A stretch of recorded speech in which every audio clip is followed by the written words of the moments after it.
तो सिद्ध कीजिए इकाई के चतुर्थ मूलों का समुच्चय गुणन संक्रिया के सापेक्ष एक परिमित आबेली ग्रुप है। लिखो, सिद्ध कीजिए। कल बताए थे इकाई के घन मूलों का समुच्चय गुणन संक्रिया के सापेक्ष एक आबेली ग्रुप है। आज क्या देखते हैं? सिद्ध कीजिए कि इकाई के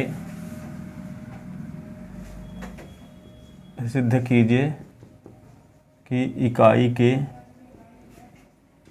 चतुर्थ मूलों का समुच्चय, चतुर्थ मूलों का समुच्चय गुणन संक्रिया के सापेक्ष, गुणन संक्रिया के सापेक्ष एक परिमित आबेली ग्रुप होता है। एक परिमित आबेली समूह होता है, आबेली समूह होता है, परिमित आबेली समूह होता है। ठीक है, तो यहाँ पे क्या लिखे? वहाँ माना 1 की घात 1/3 के देते हैं, 1 की घात 1/4 बराबर ऐसे मानेंगे, है ना।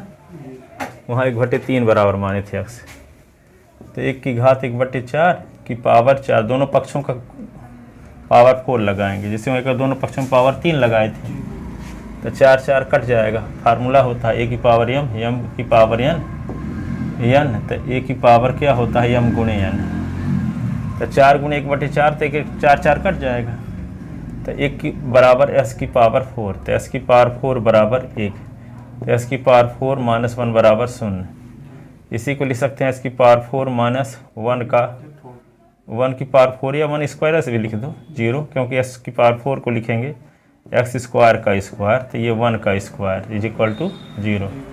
तो फार्मूला लग गया कौन सा? a square minus B square, तो a plus B a minus B, तो क्या होगा? x square plus 1 x square minus 1 is equal to 0। अब एक बार क्या हुआ? x स्क्वायर माइनस 1 लिख दो ऐसे, इसको x स्क्वायर माइनस 1 का स्क्वायर फिर से। अब -1 के स्थान पे लिखा जा सकता है आयोटा स्क्वायर। ठीक है, तो यह x स्क्वायर माइनस आयोटा का स्क्वायर, x स्क्वायर माइनस 1 का स्क्वायर। फार्मूला लगाओ, एक बार a प्लस बी, एक बार a माइनस बी, है ना, ये वाला। एक बार x माइनस आयोटा तो एक बार x प्लस आयोटा, है ना। एक बार x माइनस 1 तो एक बार x plus 1 is equal to 0। इसका मतलब क्या हुआ? x माइनस आयोटा बराबर 0, s प्लस आयोटा बराबर 0, s माइनस 1 बराबर 0, s प्लस 1 बराबर 0। ठीक है, अब इसको क्या लिख सकते हैं? माइनस आयोटा उधर चला गया तो s बराबर आयोटा, s बराबर माइनस आयोटा, s बराबर 1, s बराबर माइनस 1। इकाई के चतुर्थ मूल 1 की घात 1/4 बराबर क्या आ गया? ये 1 माइनस 1 आयोटा माइनस आयोटा, क्रम से लिख देते हैं 1 माइनस 1 आयोटा माइनस आयोटा, ये चतुर्थ मूल आ गए इकाई के चतुर्थ। वहाँ 1 ओमेगा स्क्वायर थे, यहाँ 1 माइनस 1 आयोटा माइनस आयोटा। ठीक है, अब एक समुच्चय बना लेते हैं जी। तो इसके एलिमेंट है 1 माइनस 1 आयोटा माइनस आयोटा, ये इकाई के चतुर्थ मूलों का समुच्चय है। यह इकाई के चतुर्थ मूलों का समुच्चय है। ठीक है, तो संयोजन तालिका इसके लिए बनाते हैं। संयोजन तालिका ऐसे, संयोजन तालिका ऐसे बनाते हैं 1 माइनस 1 आयोटा माइनस आयोटा, है ना, 1 माइनस 1 आयोटा माइनस आयोटा। अब यहाँ पे 1 का गुणा 1 के साथ यहाँ गुणा का चिन्ह है ना, तो 1 गुणे 1 बराबर 1 है, 1 गुणे माइनस 1 तो माइनस 1, 1 गुणे आयोटा तो आयोटा, 1 गुणे माइनस आयोटा तो माइनस आयोटा। तो ये सभी जी के ही अवयव हैं कि नहीं है। अब -1 गुणे 1 करेंगे तो -1 आएगा, -1 गुणे -1 तो 1 आएगा, 1 गुणे -1 गुणे आयोटा तो माइनस आयोटा, -1 गुणे माइनस आयोटा तो आयोटा, ये भी सभी जी के अवयव हैं कि नहीं। आयोटा का गुणा 1 के साथ तो आयोटा, -1 के साथ तो माइनस आयोटा, आयोटा का आयोटा के साथ आयोटा स्क्वायर तो -1, आयोटा का माइनस आयोटा तो माइनस आयोटा स्क्वायर तो -1 तो 1, माइनस आयोटा स्क्वायर का मान -1 बराबर 1, आयोटा स्क्वायर का मान -1। ठीक है, अब देखो माइनस आयोटा का 1 के साथ तो माइनस आयोटा, माइनस आयोटा का -1 के साथ तो आयोटा, माइनस आयोटा का आयोटा के साथ तो माइनस आयोटा स्क्वायर तो -1, माइनस आयोटा का माइनस आयोटा के साथ आयोटा स्क्वायर तो -1, तो इसको 1 लिख सकते हैं कि नहीं। अब देखो ये जी के किन्हीं दो अवयवों के बीच में गुणा लगाने से ये चीज़ें आने वाली है, तो ये सब जी के ही अवयव हैं कि नहीं है। देखो बाहर के तो कोई एलिमेंट नहीं आ रहा है यहाँ, ये जो एलिमेंट आ रहे हैं तो कोई है जी के बाहर के, इसका मतलब संबरक नियम का पालन हो रहा है। जी के किन्हीं दो अवयव के बीच गुणा लगाने से जो रिजल्ट आ रहा है वे जी का ही अवयव है, अतः जी में गुणन संक्रिया क्रमविनिमय नियम का पालन, संबरक नियम का पालन करती है। क्या करती है? संयोजन तालिका। अब इसको लिख लो तो फिर मिटा के लिखते हैं आगे का। और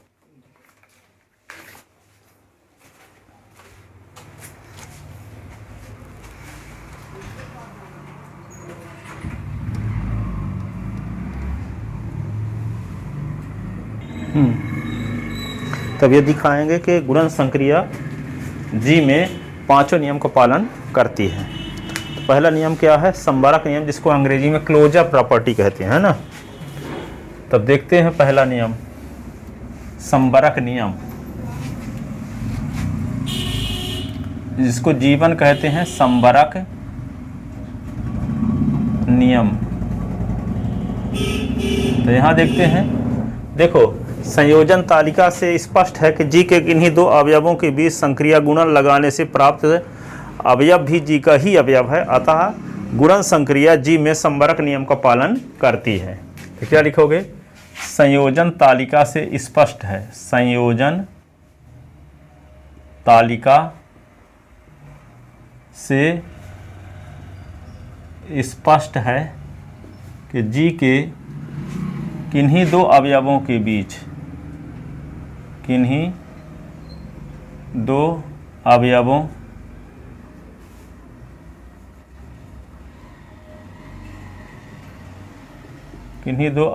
के बीच संक्रिया गुणन लगाने से किन्हीं दो अवयवों के बीच संक्रिया गुणन लगाने से प्राप्त अवयव जी का ही अवयव है।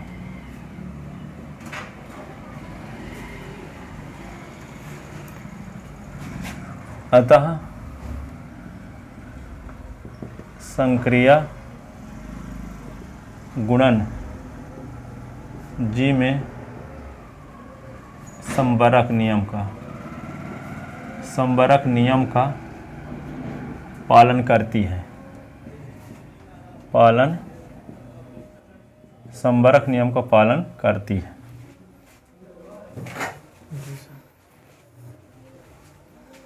संबरक नियम का पालन करती है। फिर दूसरा क्या है? G2 साहचर नियम।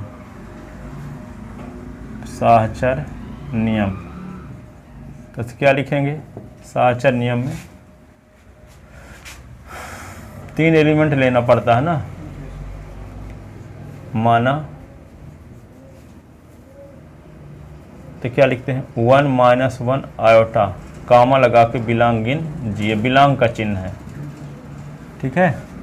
तो क्या करेंगे? 1 गुणे -1 और गुणे आयोटा, फिर 1 गुणे -1 गुणे आयोटा, तो क्या होगा? -1 गुणे आयोटा और 1 गुणे माइनस आयोटा। तो देखो ये भी माइनस आयोटा, ये भी माइनस आयोटा, दोनों बराबर आ रहा है कि नहीं। अतः संक्रिया गुणन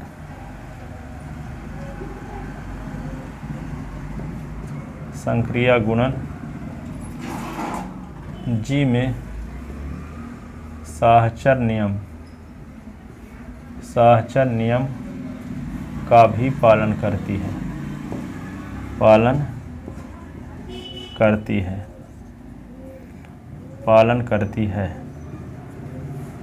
ठीक है, इसके बाद आता है क्या,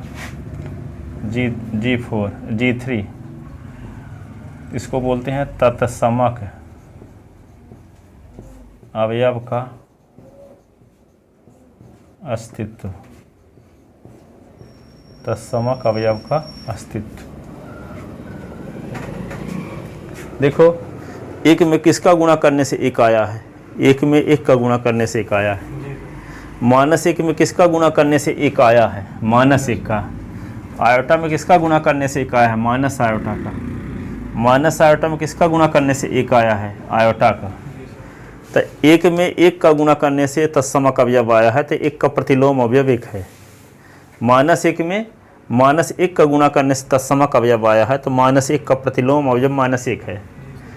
आयोटा में आयोटा का गुणा करने से, माइनस आयोटा गुणा करने से एक आया है, तो आयोटा का प्रतिलोम अवयव माइनस आयोटा। माइनस आयोटा में किसका गुणा करने से एक आया है, आयोटा का, तो माइनस आयोटा का प्रतिलोम अवयव आयोटा। क्या बोला अभी, क्या मैं बोला, क्या समझे अभी तक? अभी संयोजन तालिका से क्या स्पष्ट है? वन का प्रतिलोम क्या है? वन का प्रतिलोम वन ही होगा सर। और माइनस वन का वन होगा। माइनस वन का सर इससे होगा। माइनस वन का शब्द बोलो। माइनस वन का प्रतिलोम अवयव कौन सा अवयव है? माइनस वन का सर वन होगा। माइनस वन में किसका गुणा करने से एक आएगा? माइनस वन का माइनस वन से गुणा करेंगे तो वन आएगा। हाँ, तो माइनस वन का प्रतिलोम अवयव माइनस वन होगा। अब आयोटा में किसका गुणा करने से वन आएगा? आयोटा में आयोटा का होगा। आयोटा में आयोटा गुणा करने से तो माइनस वन आ रहा है। आयोटा में माइनस आयोटा गुणा करने से वन आ रहा है, तो आयोटा में किसका गुणा करने से वन आएगा? Minus iota. तो आयोटा का प्रतिलोम माइनस आयोटा होगा। माइनस आयोटा में किसका गुणा करें कि एक आ जाए? माइनस आयोटा में सर आयोटा का। हाँ, तो माइनस आयोटा स्क्वायर की वैल्यू माइनस वन, तो माइनस माइनस प्लस हो गया। तो जिस एलिमेंट का आपको प्रतिलोम अवयव निकालना हो, तो वह उस अवयव में जिसका गुणा करने से तत्समक अवयव आता होगा, वही संख्या कहलाएगी प्रतिलोम अवयव। ठीक है, तो उपरोक्त तत्समक अवयव का अस्तित्व। तो संयोजन तालिका से क्या स्पष्ट है? देखो, वन का प्रतिलोम अवयव वन, माइनस वन का माइनस वन, आयोटा का माइनस आयोटा का आयोटा। क्या लिख दें? संयोजन तालिका से स्पष्ट है। संयोजन तालिका से स्पष्ट है कि जी के अवयव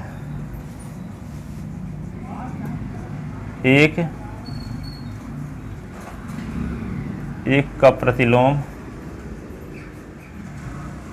एक, माइनस एक का प्रतिलोम माइनस एक, आयोटा का प्रतिलोम माइनस आयोटा का प्रतिलोम आयोटा है।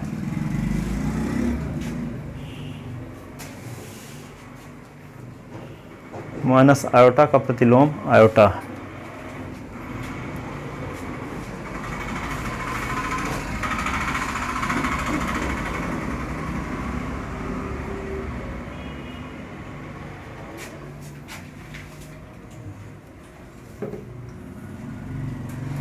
लिख ले। तो सब अवयव के इस प्रकार जी के प्रत्येक अवयव के प्रतिलोम अवयव का अस्तित्व है। अतः इस प्रकार जी में प्रत्येक अवयव के इस प्रकार जी में प्रत्येक अवयव के प्रतिलोम अवयव का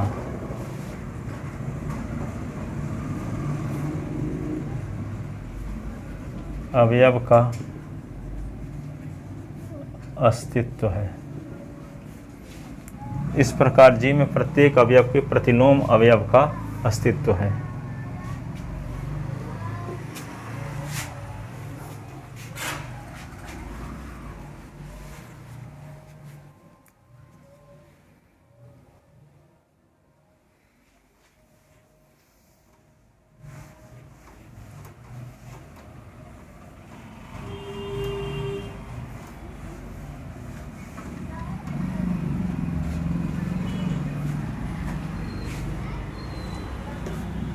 ठीक है, अब क्या लिखोगे?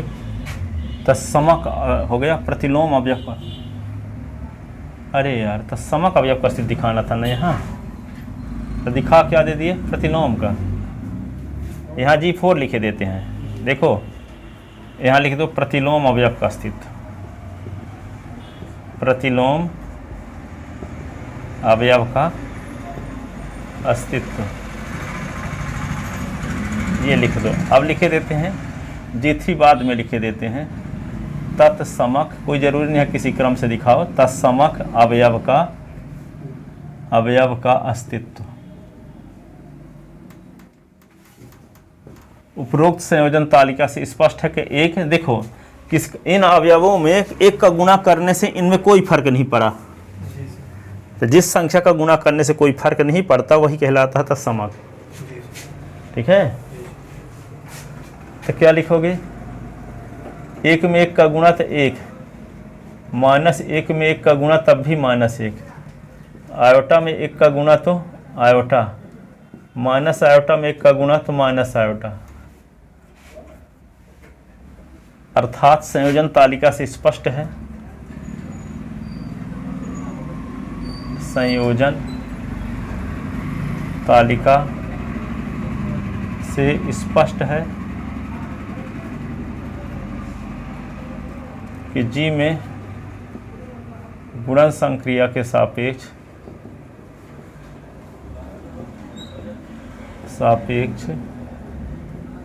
तत्समक अवयव एक है।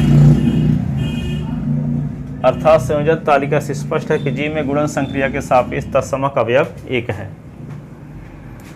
अब क्या लिखोगे? G4। तत्समक के बाद क्या आएगा? हाँ, G4 तो हो चुका है ना। अब G5 क्रम विनिमय नियम, क्रम विनिमय नियम, कॉम्यूटेटिव ला, क्रम विनिमय नियम। ठीक है, दो अवयव ले लेते हैं। For all iota minus iota belong in G, then we see that तब हम देखते हैं, क्या देखते हैं? आयोटा का गुणा माइनस आयोटा के साथ कर दो, चाहे माइनस आयोटा का गुणा आयोटा के साथ कर दो, दोनों कंडीशन में वैल्यू सेम रहेगी। आयोटा गुणे माइनस आयोटा करो, चाहे माइनस आयोटा गुणे आयोटा करो, तो आएगा माइनस आयोटा स्क्वायर, ये minus iota square. Iota square की वैल्यू -1 होती है, माइनस साइन लगा ही।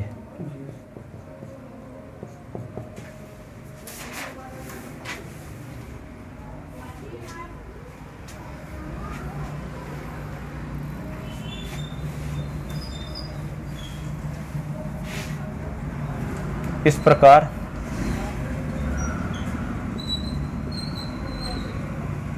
गुणन संक्रिया जी में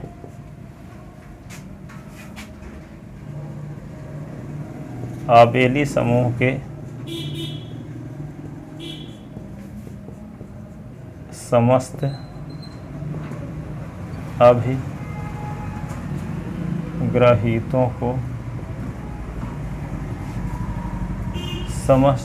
अभिग्रहीतों को संतुष्ट करती है।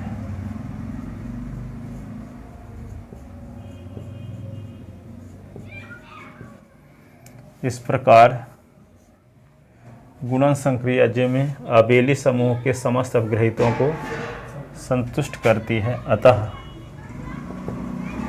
G.1 आबेली ग्रुप है, आबेली समूह, आबेली समूह। चूँकि जी में अवयवों की संख्या, जी में अवयवों की संख्या को गिना जा सकता है, अनलिमिटेड एलिमेंट नहीं है इसमें, इसलिए परिमित आबेली। साथ ही जी में अवयवों की संख्या को गिना जा सकता है, साथ ही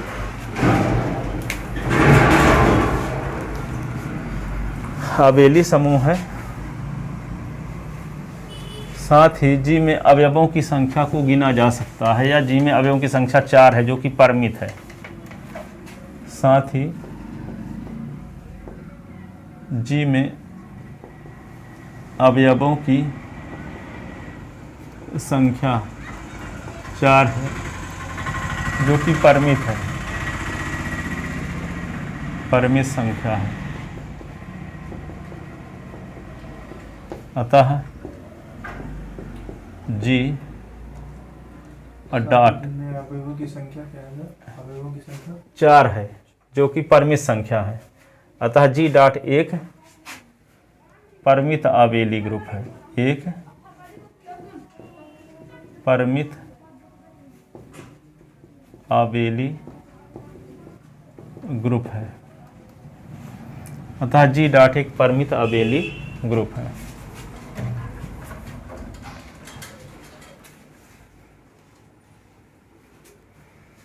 परिमित आबेली ग्रुप है, लिख ले।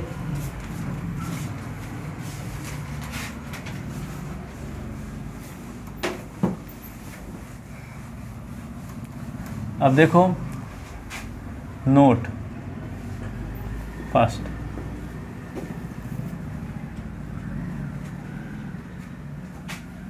जिस ग्रुप में अवयवों की संख्या गिना जा सके, जिस समूह में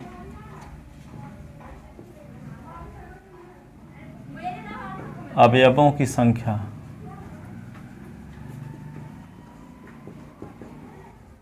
गिना जा सके, उसे परिमित समूह बोलते हैं, समूह कहते हैं। जैसे इकाई के घनमूलों और चतुर्थमूलों का समुच्चय, जैसे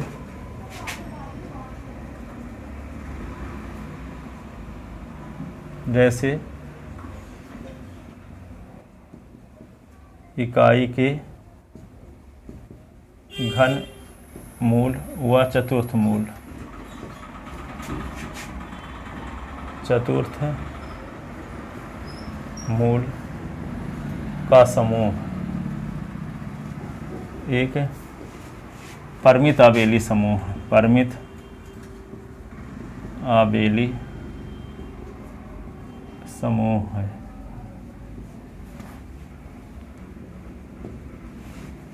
नोट सेकंड,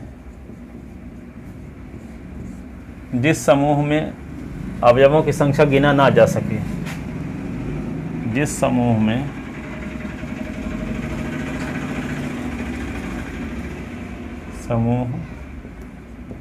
अवयवों की संख्या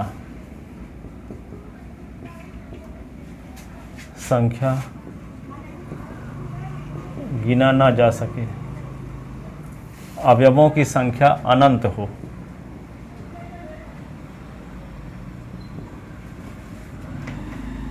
उसे अपरिमित समूह कहते हैं, उसे अपरिमित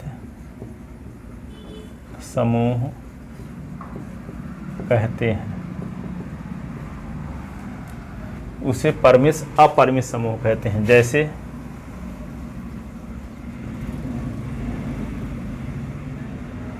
पूर्णांक संख्याओं का समुच्चय z 0 + -1 + -2 + -3 योग संक्रिया के सापेक्ष संक्रिया के सापेक्ष एक अपरिमित समूह, अपरिमित आबेली समूह है।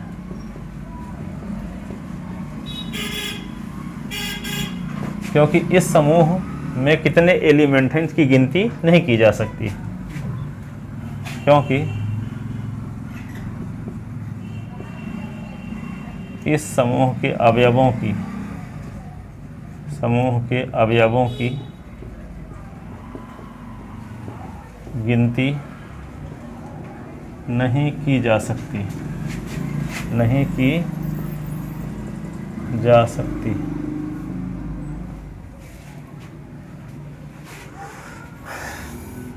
इसमें कितनी संख्याएं गिन नहीं सकते, पूर्णांक संख्या कितनी होती है टोटल, नहीं गिना जा सकता। Note second.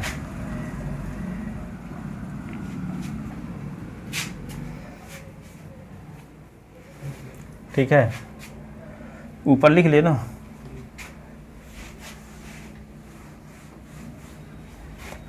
Note third, G is equal to 1 omega omega square में ओमेगा का प्रतिलोम अवयव,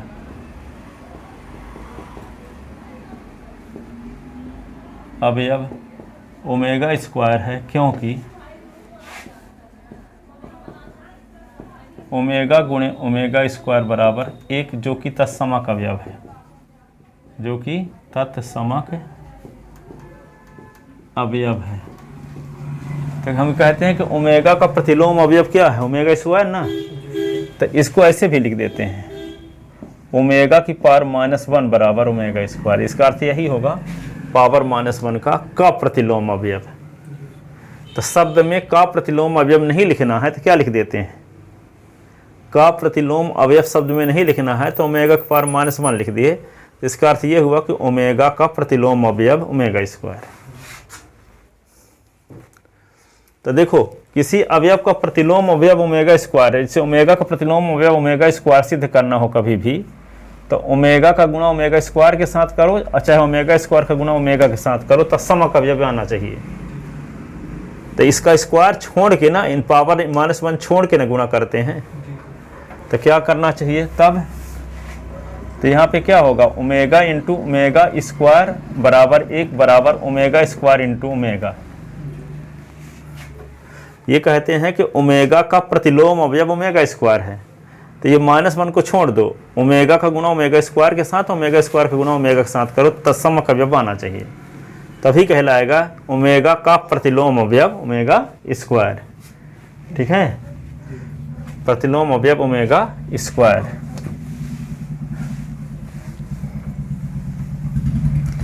एक तो है नियम, प्रूव दैट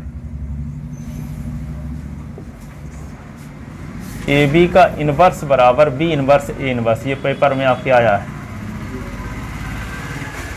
ए बी का इनवर्स बराबर बी इनवर्स ए इनवर्स। इसे व्युत्क्रम नियम कहते हैं, इसे व्युत्क्रम नियम या रिवर्सल लॉ, रिवर्सल लॉ कहते हैं।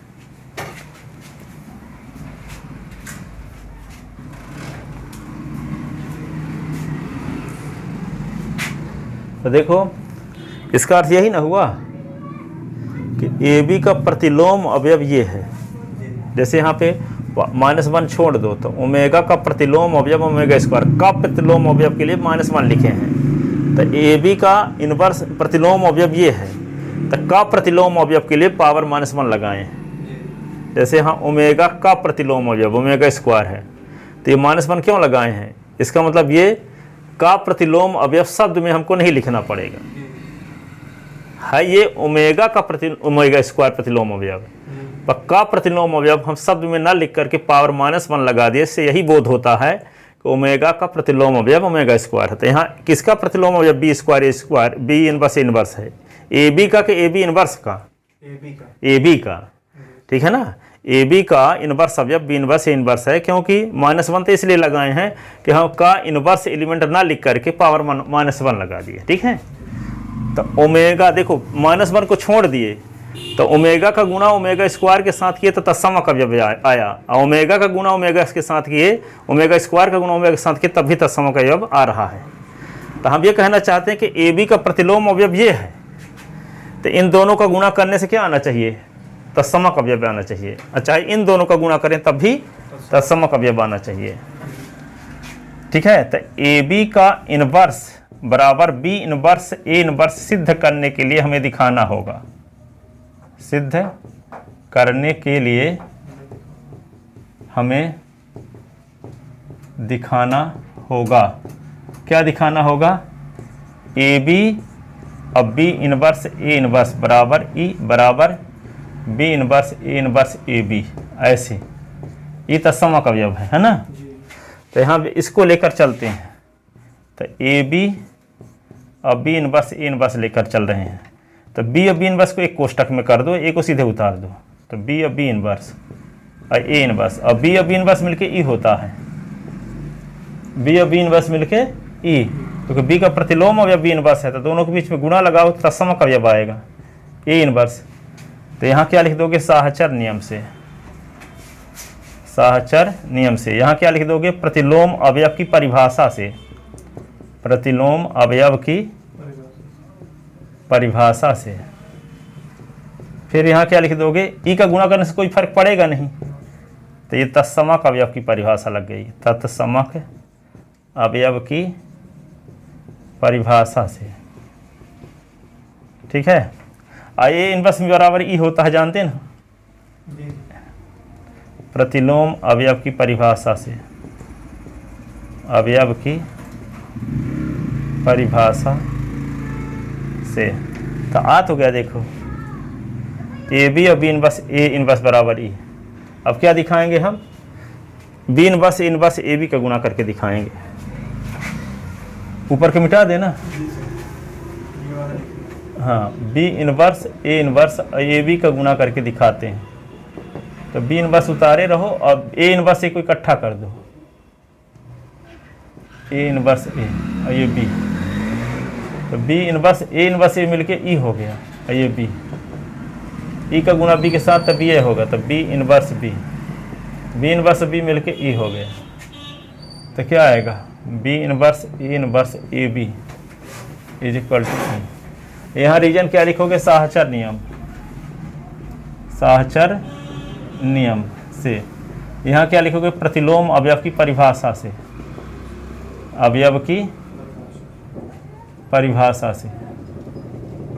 यहाँ क्या लिख दोगे, तत्समक अवयव की परिभाषा से। यहाँ क्या लिख दोगे, प्रतिलोम अवयव की परिभाषा से, की परिभाषा से। तो देखो दोनों कंडीशन में ई आ रहा है कि नहीं, हम इसका गुणा इसके साथ करें तब भी ई आ रहा है, इसका गुणा इसके साथ करें तब भी ई आ रहा है। इससे ये बात साबित हो गई कि ए बी का इन्वर्स बी इन्वर्स इन्वर्स है। इस प्रकार A B into B inverse A inverse बराबर ई बराबर B inverse A inverse A B. अतः जिसका अर्थ है कि ए बी का इन्वर्स अवयव क्या है, B inverse A inverse. Hence proved.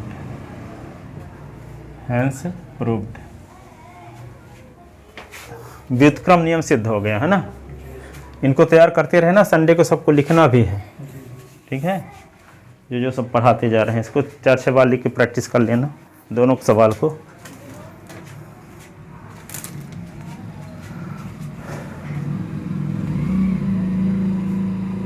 परिभाषा भी लिखूंगा।